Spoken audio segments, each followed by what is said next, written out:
Okay, everyone, thank you so much for joining. I think we can hop in and get started. I'm seeing a lot of activity already coming into the chat.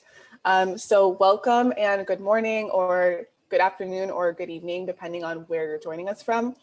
If you want to put where you're joining us from in the chat, I would love to see what different cities and countries are represented here. But for those of you that are here today, just a reminder that you are in the Build With Me live stream. And this particular theme is about key setups for designers. Okay, I'm seeing a lot of Canada. I'm seeing Bay Area, London,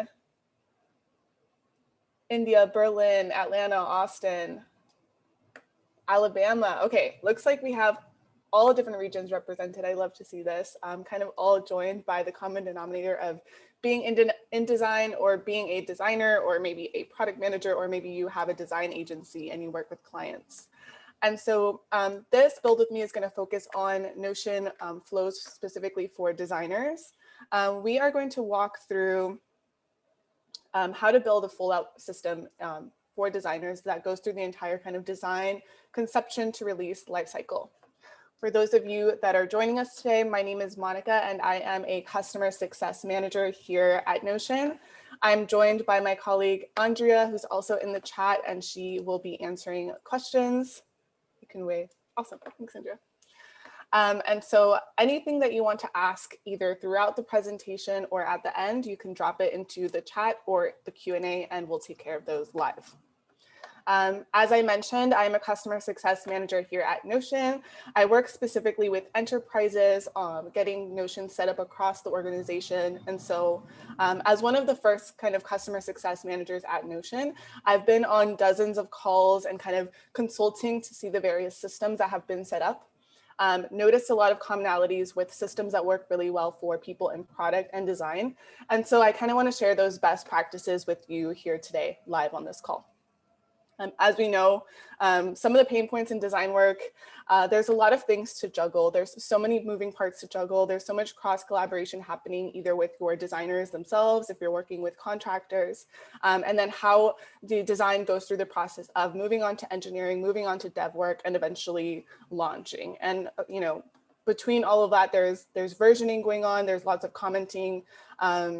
And using different tools to take it to launch. And so the goal of Notion is to kind of be that central hub or that consolidated place for the entire lifecycle. And so as the agenda states here, today we're going to highlight how easy it is for different stakeholders of different teams to collaborate in Notion. I'm actually going to walk you through an entire lifecycle of a design project and how it moves through in Notion, which can include kind of everything from speccing it out to the research and inspiration phase, user stories or user interviews for UI, even things like assigning areas to people, assigning tasks to people, commenting on briefs or commenting on docs, collaborating with other parts of the company, and then eventually managing even the launching schedule or the launch calendar. And so we're going to go through that today. Aside from that, I think that Notion is great for designers because it's beautiful, it's very minimalist, but it's actually a very intuitive interface. And as designers, very visual in nature, it is a very visually appealing way to organize your work, and it's not cluttered up with features, so you can kind of stay focused in that deep work. But it's also powerful because of the project management features, the task management features. It actually becomes a very powerful tool to plan and organize. So yes, thanks for joining. Some people are asking about the recording. Anyone who registered will receive the recording afterward, as well as some templates of what I'll be going through today.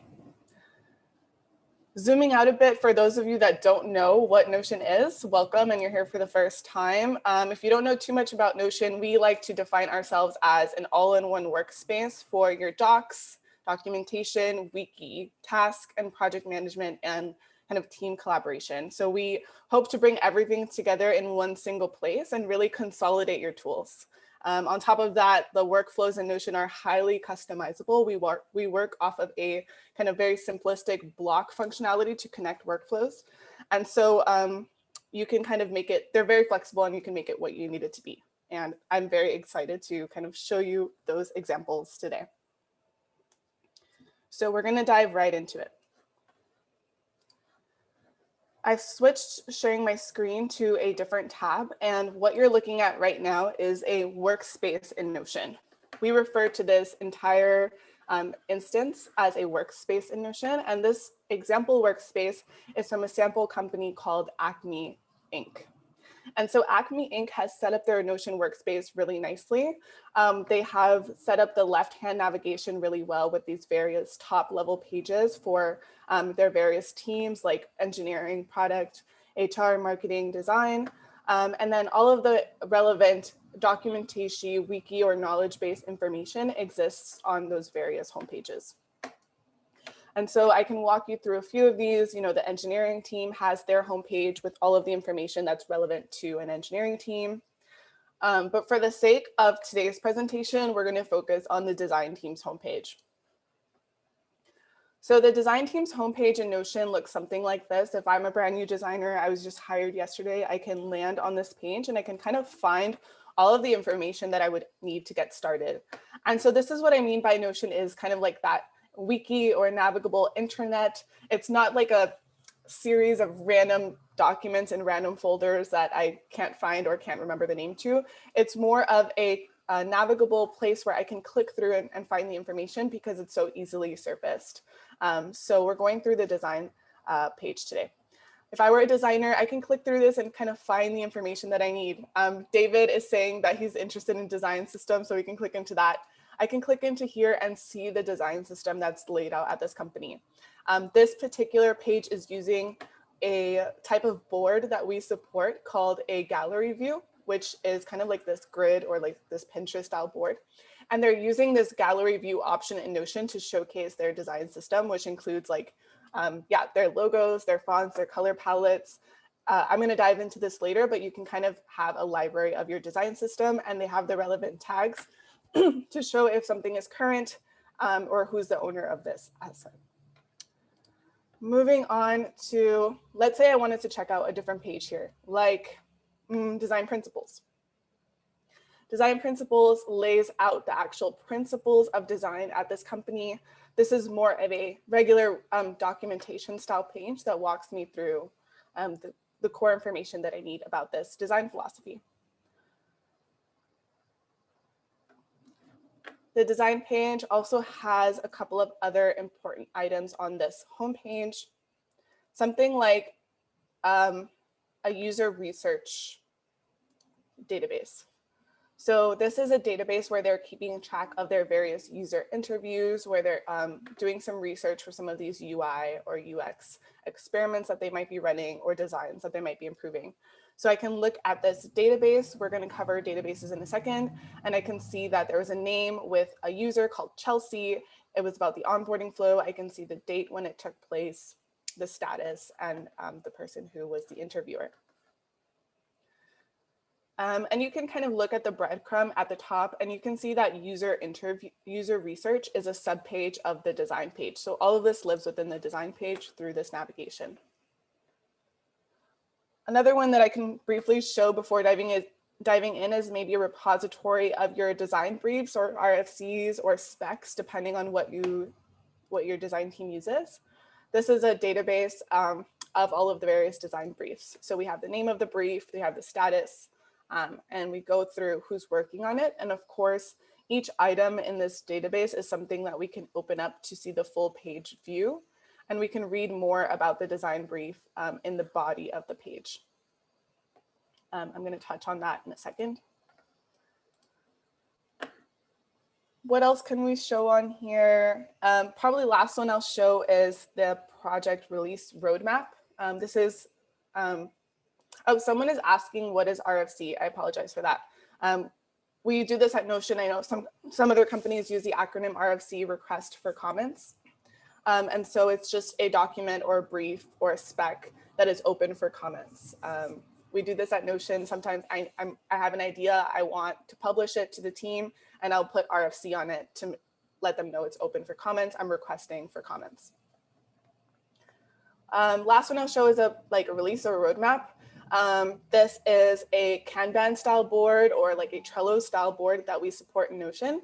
And in this case, I'm able to see all of the various project releases, and they're grouped by the status. So what's not started, what's in wireframing, what is design complete, what is under dev, and so on and so forth. And I can move these cards kind of along the timeline.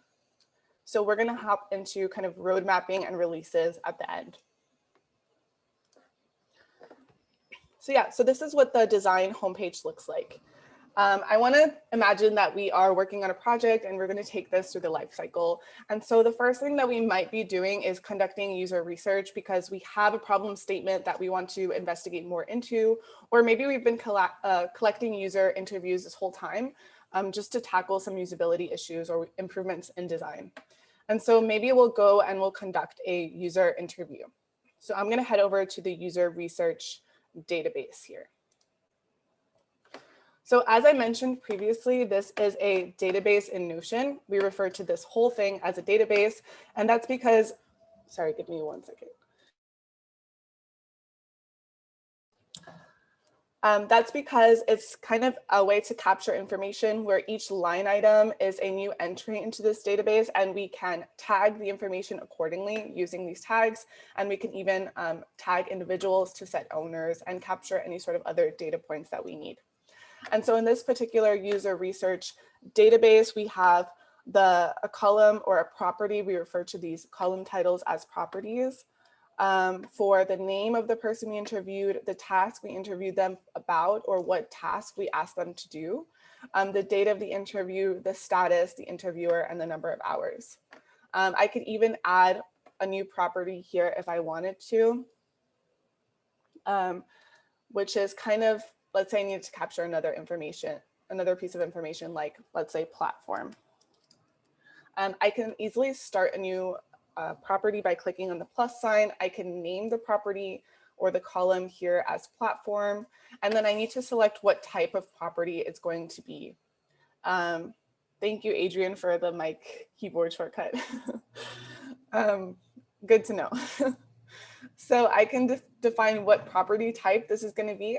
Since I'm calling this platform and I want someone to be able to select the platform type, I'm going to use the property type, which is a select. And this allows you to create tags on the fly and select from a drop-down list of items.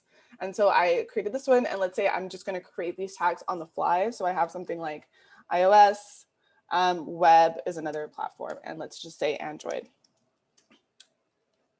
As you can see, I created these tags on the fly, and I now can use these tags as the list to pick from when I'm filling out the other information. So I'm just going to put random ones here. And that's how you can go about creating a new property in a database. As I mentioned, each row or each line item in a database is an entry into this database, and it's also a full page in Notion. So I don't only have to be looking at this table with this summarized information, but I can actually open up any line item as a full page, and it has all of the content that a Notion page supports. So in this case, I'm opening this up. Again, I'm seeing the person that we interviewed. I'm seeing all of the properties listed here, the task, the status, the date, and the platform one that I've recently added. But I can actually scroll into the body to see all of the details about this user interview and all of the notes that were taken on this interview. And so there's some user feedback that came in, some observations, and some action items that were added here. So this is pretty cool because this is just one page to kind of rule it all. I can share this page with anyone who needs to take a look at this interview. I can share it with my colleagues. I can share it externally. I can add comments on this page. And otherwise, I can take action on the various action items on this page. So it's really cool to see all of the information about this user's interview contained here on this page. But this page is also part of our larger database that I can always kind of sort through or filter through. The body of any interview is following a template, which is user feedback is one section, interview observations is a second section, action items is the third section. And so you might want to reuse this template over and over every time that you have an interview, and you want the information to be really uniform for anyone that's conducting an interview. And so this is actually made possible through database templates. And that's something I want to showcase on this call. is you can create a template and it will live next to this new button. There's a drop down arrow. You can click on that and you can access the templates that you've created. In this case, I have one template called user session, so I can click on that. And what ends up happening is that the template will load the page in Notion, and it will load all of the areas that need to be filled in.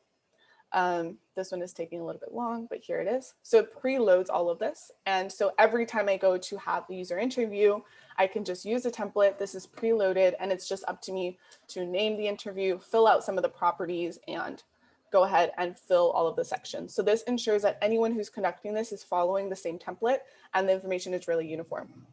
You can even have some of the properties pre-filled if you needed to.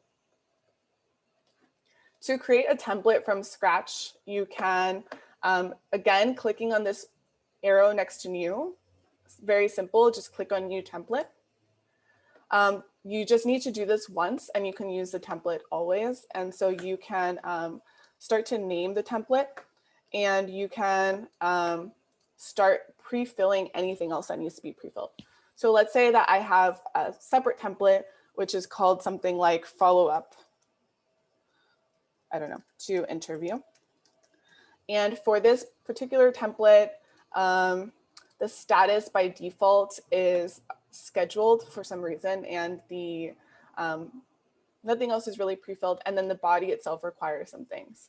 So we can do something like original interviewer's name, action items. Let's say these are the two headers. I'll keep this very simple. I can then, as you can with any block in Notion, format this into a heading. I'll format both of these into a heading, and I'll do this, and then I'll add maybe some checkboxes for these action items. So very, very quickly, I created a template here. Of course, your template can be as elaborate as you need it to be because it supports any blocks in Notion. But otherwise, you just need to do this once. You can click outside of it to save it. And now the template appears in my drop-down list. So whenever I need to add something to this database, I can pick, is this a user session or is this a follow-up? If I need to use follow-up, I can click on that. It will start loading all of the information here. As I showed, this property was already preloaded. And then the various headers that I added in the body are also preloaded, and I can go ahead and use that. So that's one way to kind of add a little bit of automation and reduce the number of steps. I'm going to take a look at some questions here. Someone is asking about how do you share things externally? This is a very great question. I don't want to spend too much time on sharing permissions, but I do want to say that if you are working in a workspace in Notion with members from your company, then you can share it across the entire organization and you can share it with all of the members in your workspace. If you need to share something externally, you can do that by guesting someone into the page. So I can, in a database, I have two options. I can share this entire database with someone and they can look through everything, or I can pick one specific page like this Chelsea interview, and I can open this page and only share this one page. So it's completely up to you. If I only wanted to share this one page, I would open up this page, I would click on share, and I would start inviting the person who needs to access to this. I can invite them using their email, and I can choose whether they have view only access or comment only or edit only. And I can guest them into this page, which means that they're only viewing this one page. So if you have a contractor that needs to see Chelsea's interview, you can invite them externally. If you want to invite someone to see the entire database, then that is about this whole page, and this page itself has its own share button. So you can click on share, and same idea, you can invite others via email to take a look at this database. There's a whole Help Center section about permissions and how granular they can get. So I highly recommend that you check that out. But the short answer is yes, there's always a way to share something. And then you can even decide what type of privileges they have on that page, whether viewing or only commenting or editing. Great questions. Okay, so going back to that, we have our user research done. We have some documentation that we are referencing. And so we will keep that in the user research database. I'm going to take a second to check some questions. One question is related to relations and rollups. So I will be demoing relations as part of this workflow, so stay tuned. Someone is asking, are template creation rights restricted? The answer is yes. Whoever has edit access to this page has the ability to create a new template. So I have edit privileges on this page, and so I can create a new template because I can go ahead and use it. If I only had view access or only comment access, then I would not be able to create a template on this page. So that's a really great question. Cool.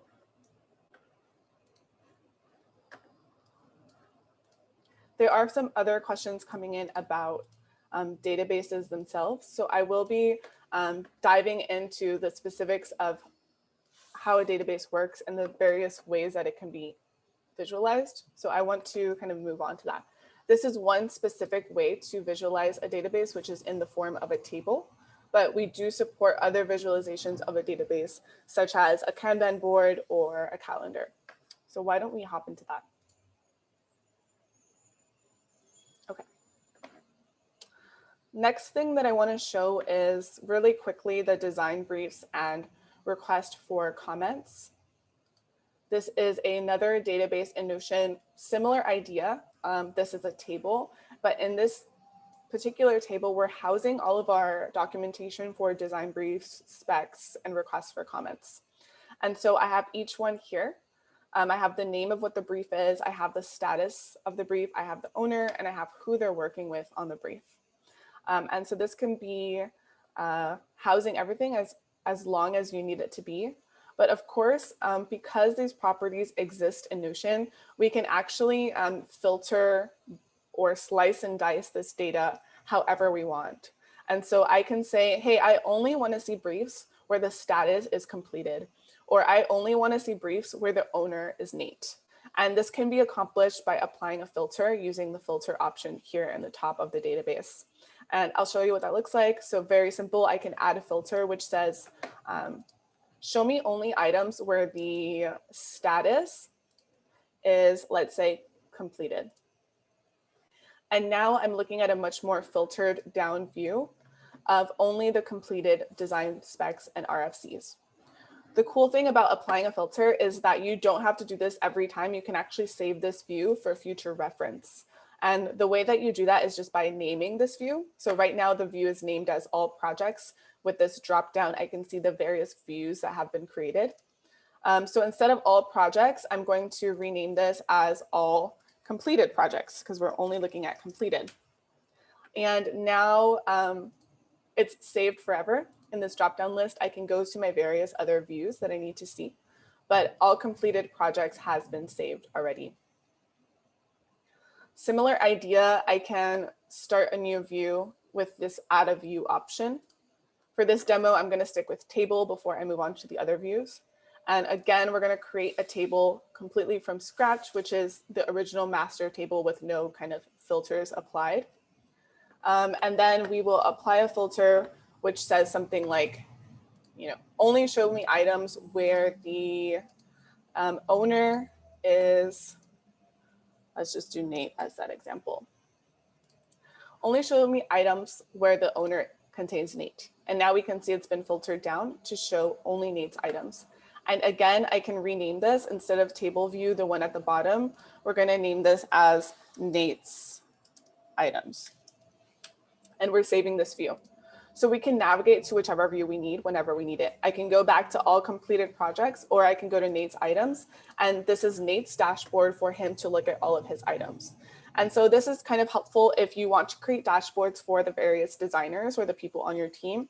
You can have filtered views which only show what their items or what they're working on when you apply a specific filter. Again, you can apply a filter on any property that we've created here, and you can create more properties as needed and filter by them. Next up is just showing what an entry in this database looks like. Again, we can open each entry as a full page in Notion. So I'm going to open that up. And we're able to see what goes into the body of this page. So we're able to see that the owner is Nate, the status is completed, the type of brief, this is about desktop, and who we're working with. And then you can go in and kind of see what information has been added here. The cool thing about this page and this template that they're using is that they've actually embedded that user research database as part of the body here. And so we have that other database that's capturing all of our user interviews, but we can actually embed that database here for reference within the database about design briefs. So I can always check out and open one of the past user interviews while I'm still looking at this larger design brief about PDFs. So this is kind of a cool way to embed a database within another database page. I'm going to pick a different example. Let me take off this filter.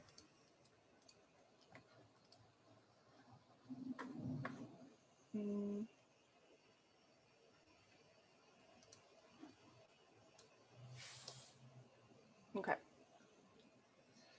This one is a separate brief, which is a UI refresh for the login screen. And so here, again, we can see the information that's been added. Login screen needs to support other login methods. We have the user stories linked here, but we also have a couple of other things here. We have the mocks and the design embedded from Envision. I'm going to open this as a full page so that you can see this better.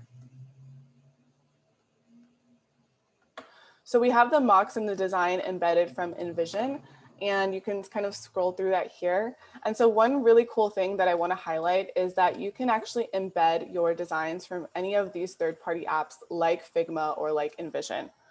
And so this is accomplished using this option in Notion, which is called embed. I'll show you how to do that now. So let's say I need to embed something from Envision or from Figma. I can go onto the page. I can put my cursor anywhere on the page that I need to start embedding something. And this command is going to be /. So we use / to access the full menu of anything that we can add to a Notion page. And in this case, it's called embed. If you start typing /embed, it's going to show you all of the places where you can embed from. So as I mentioned, you can embed a Figma file, you can embed an Envision file, you can embed something from Miro or a simple PDF. And the awesome thing about Notion embeds is that it's a proper window-in-window embed. It's not just a link to that project. It doesn't link out to the Figma project. It actually embeds it completely in the Notion page.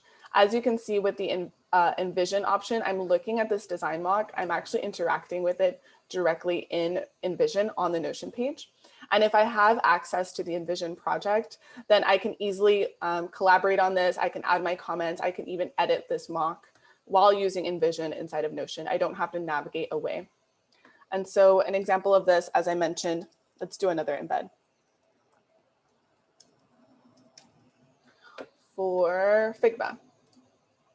So I did /embed, I picked the Figma option, and all I have to do is just paste that Figma link. Now what's going to happen is it's going to put the Figma file here. As I mentioned, it's a full window-in-window embed. I can even adjust the size of this window, so I can make it as large or as small as I want. I can zoom into this Figma file to take a look at it and kind of interact with it. And so this is what I meant earlier by Notion kind of becoming that centralized hub, is that of course, as designers, we're using like world-class design tools, prototyping tools, mock-up tools, and that can still happen in Figma and Envision and all of these other apps. But the idea is that the Notion page and the Notion wiki can be the central place where everything lives, and it can be that single storyline or that single source of truth. And so I can go in here and directly use Figma inside of Notion without having to navigate away. So you can leave your comments on this file, and if you have editing access or you're the designer, you can even edit the file and work in Figma inside of Notion. So yeah, someone is mentioning embeds look pretty powerful. I agree. I love that it just doesn't link out to something. It's actually like you can completely interact with the app, and it's a true embed. Speaking about comments, so there are ways to comment in Notion, tag people, notify them, and kind of keep the collaboration and the communication going. So if you're on any given Notion page, in this case, I'm on this design spec, which is called UI refresh for login screen. I do have the option to add a comment here near the top of the page. And I can tag my colleagues, I can tag anyone else and say like, you know, at Nate, does this look good? So I can leave a comment for Nate. I can also tag dates or reminders or deadlines. So I can say, can you review by, let's say, I can do at Friday, and Notion knows when Friday is. You can also specify the numerical date, or you can use plain language like Friday or next Friday. And like, let's say we want to add a specific time to that, we can click on the date and click on this add time option, and we can edit this to like 9 a.m., let's say. So I can say, hey, Nate, does this look good? Can you review by Friday at 9 a.m.? And I've commented on this, I'll send it. And now Nate will be notified that he was mentioned on this page and that he should reply to it, and we can keep this conversation going.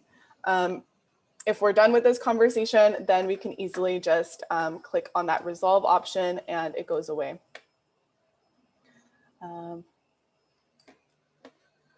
He can also like resolve it or reply back to me. So we can comment at the top of this page to keep it kind of nice and neat at the top and have this ongoing conversation. But of course, if you are working on something and there's specific elements that you need comments on, so like maybe you need a comment on this mock itself, or maybe you need a comment on a specific part of this brief because you're not sure if these are all of the requirements for this launch.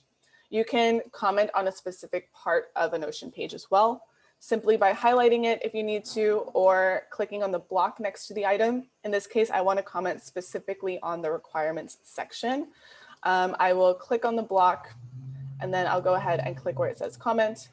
And I'll say, again, I'll tag Nate. I'm bothering him today, but I will say, at Nate, are these all of the requirements? And I'll send that. And now this little bubble will appear, letting me know that this specific comment is only related to this specific item. So we're commenting on the requirements. Nate can click into expand it and he can take a look at the comment. He can reply directly here. We can resolve it. So the idea is that, again, Notion becoming the central hub, you don't have to go back and forth with attaching files or attaching links to files over email threads and kind of losing that visibility or having to sift through all of that, or maybe even Slack threads. What you can do is maintain this Notion page as the single source of truth, where the commenting is happening, where the versioning is happening, where the latest links and resources live. And we can work on that together. You can share this with your engineering colleagues, with your product colleagues, and they can sign off on the spec when it's ready to go under dev or whatever the next step in the release cycle is. Can all happen here for full visibility. I do want to just pause for questions. I know Andrea's doing a great job.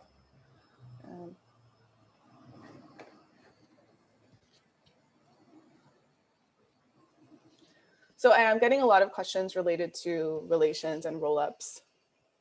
And so I do want to showcase that in a second. Someone is asking, how did you get comments at the top? I can scroll to the top of a Notion page, and there's this commenting option right here. This exists on any Notion page, so I can go back to the design briefs and RFCs. I can open up any page here, and there's this add comment option near the top. Right here. Good question. Okay, so we're still moving through this life cycle. We've conducted our user interviews. We've started on the brief. Perhaps the brief has been frozen, it's completed, and it's going on to kind of the project release lifecycle. And so for that, I want to show what our project roadmap database looks like, which is different from our design briefs database. Going back to the design homepage, we have the database related to project releases or the project roadmap.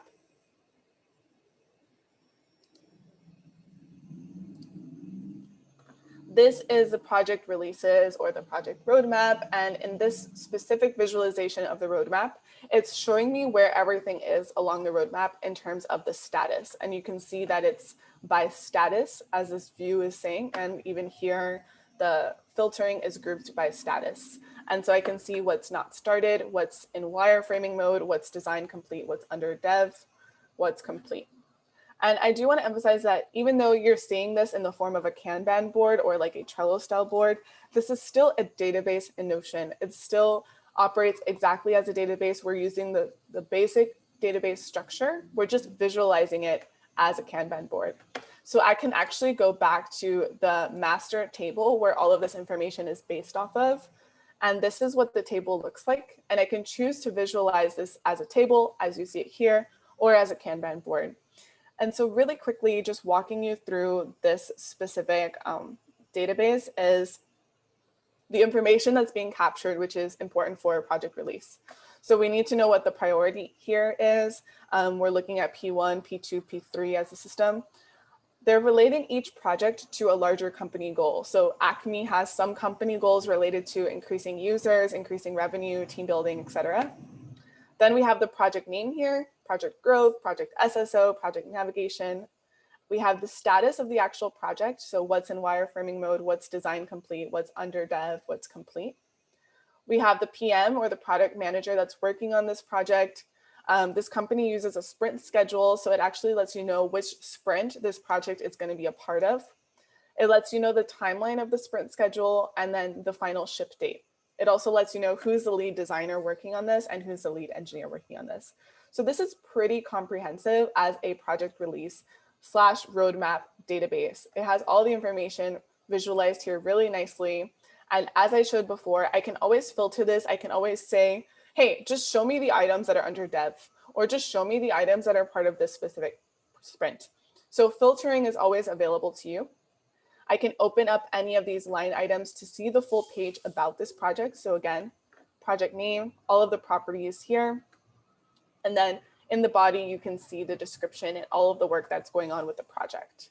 In this case, it's not completely filled out yet. But what I want to showcase here is how we can connect information together and how we can visualize this differently. So for a specific project, maybe that is related to a previous spec that you are working on. So you want to say like, hey, here's the project. It actually has a related spec that we should connect together so that we don't lose it. And we should reference the spec for this project. And so to do that, I'm going to start a new property, which is called relation. And I'm just going to add it to the left of this one so you can see it clearly. And a relation in Notion is where you can relate two different databases together, or you can connect items from two different databases together. And so since we have an entire database about our briefs, our RFCs, our specs, then we want to relate those documents to these projects that will be released. And so I'm going to start a new property here. I'm going to call this property related spec. And I'm going to choose the property type to be relation. That is the type that we need to be using here, which is relation. Notion is going to ask you to configure this relation. So it's going to say, which database are we referencing? Which one do you want to relate it to? And I'm going to say, I want to relate it to that RFC database, the briefs database, design briefs. So I will click on that. And now I'll create the relation. So now when I go to fill out the information about each project, when I go to fill out this cell, it will actually allow me to pick the related spec. It's using the design briefs database as like a pick list or a drop-down list for me to choose from. And so I won't spend too much time on this, but I can say, let's say this is the related spec for the first project. And for project SSO, maybe the related spec is like error codes. And for project navigation, maybe the related spec is menu structure. And so on and so forth. So I'll just do a few more here. Upgrade, downgrade model. Project login is, I don't know, advanced permissions. And you get the idea. So now I've actually related the spec that already exists to the overall project. So now if I were to open up that project as a full page, I can not only see all of the information that exists, but I can also see that the related spec is this one. So we don't lose sight of it. They're all connected. It's related. And I can always navigate into that spec. I can click here. I can go to the other database and read the spec, but nothing gets lost. if there was a user interview also related to this project, I can even start one more property and relate it to the user interview. And so relations can keep going to wherever other information exists in Notion. And you can always pull them into a larger project or a larger line item. Great, so now we have the related spec, we have the project, we have everything about the project. And this is where I want to kind of showcase different views in Notion. This is the table view, but actually for visualizing your databases, we support lots of different views. So we support a Kanban style view, we support a calendar view if there's dates associated, or even a timeline, which is like a Gantt chart. So I'm going to go to the board view and I'm going to click on board. So the way that I did that was clicking on the views menu. I'll go to add a view at the bottom, and I'm going to click the one that I want, which is board. I'll create that. Now what this is doing, I'll just hide this, is taking all of the same information in that table, but it's putting it into a board. And in this case, this particular board was by default grouped by, these columns were grouped by property, or sorry, by priority. But it can be grouped by anything. I can group it by the status, by the sprint. So like, let's look at the sprints. Now we can see what's happening in each sprint. I can even group it by the like company goal. So these 3 company goals, what's falling under that. And someone is asking, can you limit the properties shown in the relation scroll? You can always search for the name. You start typing like the first 2 letters and it will filter it down. You can also limit the properties that you see on these cards in this Kanban board. So right now, each card is showing me so much information. It's showing me like all of the tags. It's showing me all of the owners, all of the dates. Maybe I don't want to see all of that. I can click on properties on this display and I can toggle on and off the things that I care to see or I don't care to see.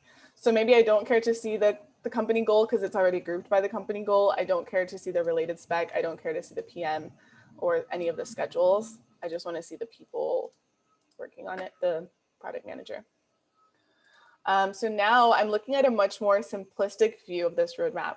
I have the columns grouped by the company goal, and then I have the name of the project, I have the status, and then I have the related sprint. And that's all I care to see here. So I've customized this view as much as I wanted to. And so you can do this, slice and dice this however you want. I've pre-created a couple of other boards here. So for example, I can see the board by status, which as I showed earlier, this is the one by status. Everything is dynamic in Notion, so you can move it. I can move something from design complete to under dev, and I know that it will update the status property dynamically. So that is happening here. I can group it by product manager if I want to see who's working on what. I can even group it by like lead designer, which is probably more relevant. So if you're managing a team of designers, or if you're a PM working with some designers, you can always see the grouping by the lead designer. So you can see who's working on what when and who to go to if you have questions. So yeah, you can group these boards by pretty much any property that already exists, and then name the board to save it for future reference. Another board view that we support another database view that we support aside from boards is calendars. So I can show you what a calendar would look like right here. Same idea, you can click create a view and then click on calendar. And in this case, it's wherever dates are included, it's just going to overlay the item on those related dates. And so I have my sprint schedule here, where these dates that you're seeing are based off of the date property called timeline/sprint schedule. So it's pulling it from this item, which is different from our ship date. And now I'm seeing the sprint schedule of like everything that's going on basically in the month of January. And again, I can toggle on and off the properties that I want to see displayed. So maybe I need to see the status and I need to see the lead engineer. I can toggle those on, and now these cards are a little bit bigger, a little bit more dynamic. I can easily see the project name, the priority, the owner, the status overlaid on this calendar when everything is happening. Because we have 2 different dates on any given card, like we have the sprint schedule, which is one date range, but the ship date is different, then you can choose how you want to display this calendar. Do you want to display only the ship dates, or do you want to display the sprints? In this case, I'm displaying the sprints, but again, I can group it by something else. So at the top, instead of by timeline, I'm going to do by ship date. And now I'm just saying the simple ship dates of when every item is going out. So you can choose which date you want to make the calendar. So I know we're running up on time, as this was supposed to end at 9:45, but we got really excited and got really good questions. I am going to end with one more thing if you have time to stay, and any more questions that are coming in. Cool. So actually, I'm going to show two more things. I want to plug our latest visualization of databases, which is called the timeline view. So again, I can click on this drop down of views. Someone is asking, can I mark the sprint number on the calendar view? Yeah, that's a great question. So sprint number is a property that we've created already. So you can choose that list of properties, and there's one which is called sprint. We can turn that one on. And maybe I'll just turn off some of the other ones so that we don't have confusion. So I've turned on the sprint now. So now I can kind of close out, and now I can see the sprint number here, because sprint number is a property that we've created. It's one of the tags. So as long as it's a tag, you can show it or hide it. So now on this schedule, we're seeing the ship dates, we're seeing the priority, the sprint number, and the status of this particular project. Great question. Okay, two more things. One is timeline view, which is brand new. Again, clicking on that drop-down list of views, we have an option which is called timeline view. This is a Gantt chart view, if you're familiar with Gantt charts. And this is awesome if you're doing dependency planning, if you need to see scheduling projects and what's happening week over week. So I'm going to click on create for this timeline view. And right now, it does a pretty straightforward view. On the left side, on this table, I'm just seeing the project name. And then on the right side, I'm seeing the timeline, which is showing me what's happening on any given day, any given week. Because today is January 27th, it's highlighted in red. So my eye can easily just go down and see what is being worked on today. Well, it's project integrate and it's project messaging. So this is a great way to do timeline Gantt chart planning. As with everything else in Notion, everything is completely dynamic. So if the date changes or it runs on for longer or runs on for shorter, you can always kind of expand and drag this date range, and it will dynamically update that date range in the property. Awesome. And then a couple of things for planning for your designers is you can choose to, instead of displaying the project name on the left, you can choose to display maybe the name of the designer. So I'm going to turn on lead designer to show, and I'm going to turn off project name. I don't want to see the project name. So this is kind of, oops, let's do lead designer, not lead engineer. So this is kind of a way where you can see of your designers who's working on when, who has too much on their plate. So now I can see all of my designers listed out, and I can see who's working on what when. So again, looking at January 27th with the red line, I can see that Andrea is working on Project Integrate, and she's also working on Project Messaging. So I highly recommend checking out Timeline View to kind of drag things along here and be able to plan them and space them out week over week. Someone is asking about more of like a mood board or inspiration and like designer related illustrations. I do want to show that, Adrian, so I'll end with that. Going back to the design homepage, as we took something through this life cycle, as we did the spec, as the release came out, then you probably are very proud of this project. You probably want to archive it. You want to save the assets. Maybe you want to have like a library that shows all of your past design projects. There's two different ways that we can have systems here. This particular company is maintaining a fonts, logos, and icons library. So this is how you can kind of maintain those assets that are more static and that need to be reused and is part of that design library. So you can host your assets here. But one thing that you can also do is, let's say that you want to show your past projects. And I'm just going to start a new page here, which is called, like, I'll do /page to add a page. And I'm going to call this like archive. Here, I actually want to show my past completed design projects. So I'm going to link to that same projects database using our /linked database option. I'm going to bring in the project road mapping. And this time I'm going to showcase only the completed projects. So show me only what's completed. Add a filter for projects where the status is complete. And I want to show this in a gallery style view, which is going to show the actual visual elements of those projects. Sorry, let me apply this filter again.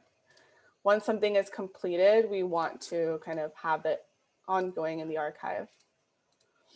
And then I'll showcase on the card the cover photo. Okay.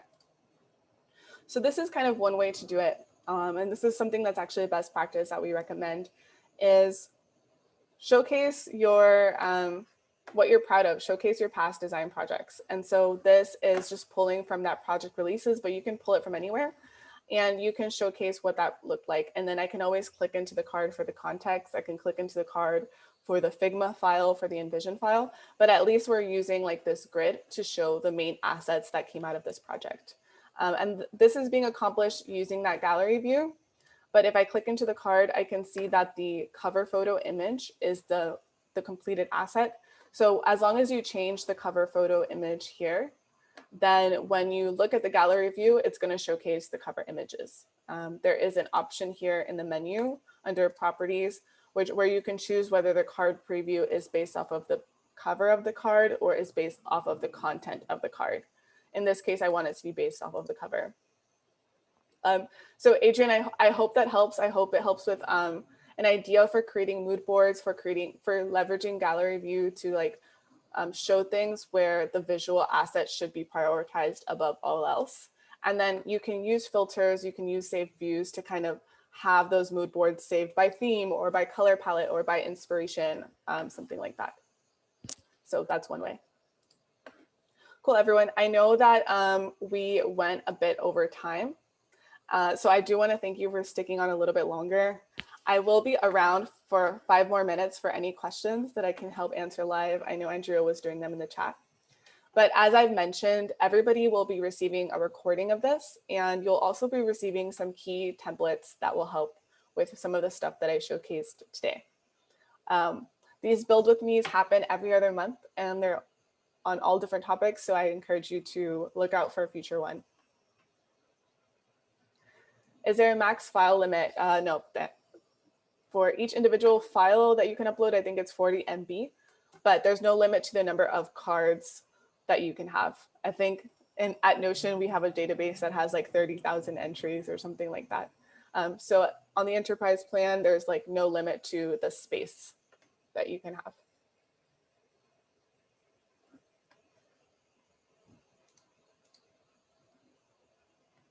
Someone is asking me to click into a card, so I'll click into this marketing image. This one, again, is being categorized by what asset type it is, what file type it is, and when to use it. So if you have some sort of policies or guidelines around your assets, you can put that here. Or you can say, oh, this asset is only for social, or this asset is only for mobile. And then you can have the asset available here, where the user can click on the 3 dots and download it. So this is kind of how they're sorting their font system and their design system.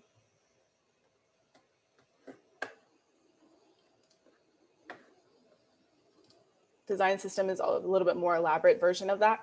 They're showing their color palette, and then they're tagging on whether it's out of date or whether it's current, and who are the owners that you can go to for help on using this asset. So this is more of that mood board element, as we mentioned, and the information is categorized with the relevant details. Cool, everyone.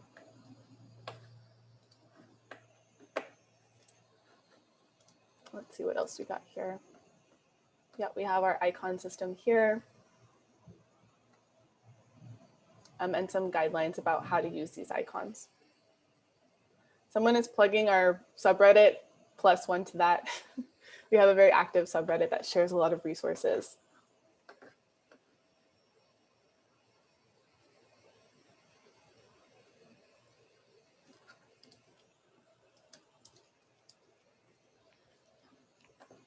It's just our Notion.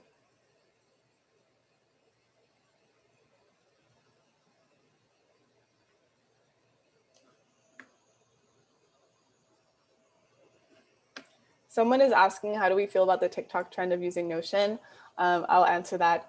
I think we're pretty happy about it. We had no control over that, but I think because of the aesthetic of Notion and just like this year of working from home and this 2021 kind of mentality of wanting to get productive and get organized, it was just a really natural fit for the TikTok community. So we're happy that people are really passionate because they're even showing us new ways to apply Notion and different use cases. So I think it's overall been positive. But yeah, thanks everyone. I will hop off in about a minute or so. I thank everyone for their time. And as I mentioned, there's a lot more that can be done in Notion. This was just more of an overview of a system that could work for you, either internally or externally if you have deliverables as an agency. But I encourage everyone to dive in, to try to use it for their own use cases. And because we work off of this basic structure, it's completely flexible to your own workflows. So test it out. Thanks, and be on the lookout for our next Build With Me webinar. Thanks, everyone.